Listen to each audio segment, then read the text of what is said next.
Hi friends, இப்போ நம்ம மகாநதி பார்க்க போகிறோம். மகாநதியில் வந்துட்டு இங்கே ஒரு பக்கம் நம்ம விஜய் கிட்ட ஊருப்பட்ட கேள்வி கேட்குறாங்க. பாட்டியும் தாத்தாவும் கொஞ்ச நாள் ஃப்ரீயாக விடுங்கன்னு சொல்லிட்டு இவங்க கிளம்பி போய் தூங்க ஆரம்பிச்சிட்டாங்க. நம்ம காவேரி ஒரு பக்கம் பாடா படுத்துறாங்க. உடனே இவங்க சரின்னு சொல்லிட்டு எஸ்கேப் ஆகி தூங்க போயிட்டாங்கங்க. உடனே கங்கா நிற்க வச்சு கேள்வி கேட்குறாங்க. என்னாச்சு, நேற்று விஜய் பார்க்க தானே போன விஷயத்த சொல்லுன்னு சொல்ல அக்காட்ட ஓப்பனாகி உண்மையை சொல்லலான்னு வந்தாங்க. கடைசியில் பார்த்தா அவங்க அம்மா வந்துட்டாங்க.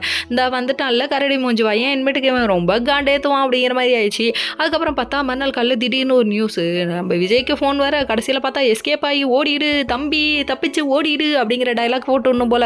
ஏன்னா வெண்ணிலா வந்து சூசைட் அட்டன் பண்ணிட்டான்னு சொல்லவும் இவங்க கிளம்பி அவசரமாக போகலாங்க. இந்த விஷயத்தை கேள்விப்பட்ட நம்ம காவேரி அவங்க வந்து விஜய்க்கு ஃபோன் மேலே ஃபோன் அடிக்க அவங்களும் கிளம்பி இங்கே வந்துட்டாங்க. கடைசியில் பார்த்தா ஹாஸ்பிட்டலில் இறக்கி விட்டுட்டு நம்ம விஜய் போயிருக்காராமா. எதுக்கு முன்ஜாமீன் வாங்க, எப்படியும் சந்தேகத்தின் பேரில் நம்மள தான் அரெஸ்ட் பண்ணுவாங்கன்னு அவங்களுக்கே தெரியும்.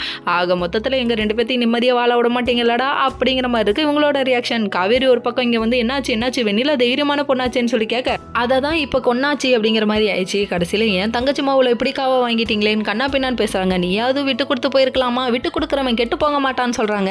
இந்த டைலாக்கை உன் தங்கச்சி பொண்ணுக்கு நீ சொல்லியிருக்கலாம்ல அப்படிங்கிற மாதிரி ஆயிடுச்சு.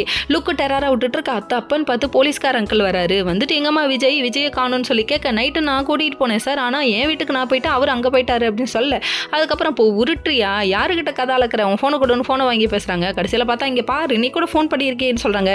யோ அங்கிள், மீசை காது வரைக்கும் வச்சுக்கிட்டா மட்டும் பத்தாது, அதை நல்லா பார்க்கணும். நான் ஃபோன் பண்ணியிருக்கேன், அவர் எடுத்திருக்காரா இல்லை அப்புறம் ஏன் நீங்கள் கேட்குறீங்க அப்படிங்கிற மாதிரி ஆயிடுச்சு. கடைசியில் பார்த்தா இது தெரியாமல் லுக்கு எப்படி டேராராக விட்டுக்கிட்டு நிற்கிறீங்க, அதோட தொடரணும்னு போட்டாங்க. டே உனக்கு ஞாபகம் வந்துருச்சோ, யார் கருவறுத்துருவேன்னு மிரட்டினாரு இல்லை மீசக்கார அங்கிளை, அது ஞாபகம் வந்துருச்சு போல். அதனால் இந்த அங்கிளுக்கு பசுபதினா ஜர்க்கு போல். ஓகே.